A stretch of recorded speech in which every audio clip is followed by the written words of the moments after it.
عسلامة ومرحبا بكم أعزائي المتابعين.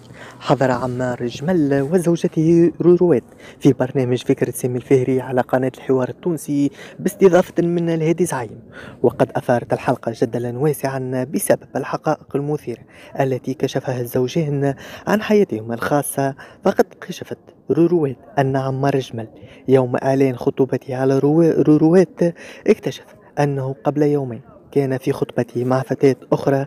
صرح أيضا عمار الجمل عن سؤال الهادي زعيم وزوجته وطريقة لباسها، كانت إجابته منفعلا وقال إن زوجتها حرة وتريد ما تلبسه هي بإرادتها وأنا ما يهمنيش فيها. وهذا كان رد عمار الجمل وقال أنا باش نجاوب على الانتقادات اللي قاعدة تدور بخصوص لبست مرتي وحياتنا الشخصية، هذيك حياتي واحنا نبارتاجيو مع فاناتنا واحنا حرين في حياتنا.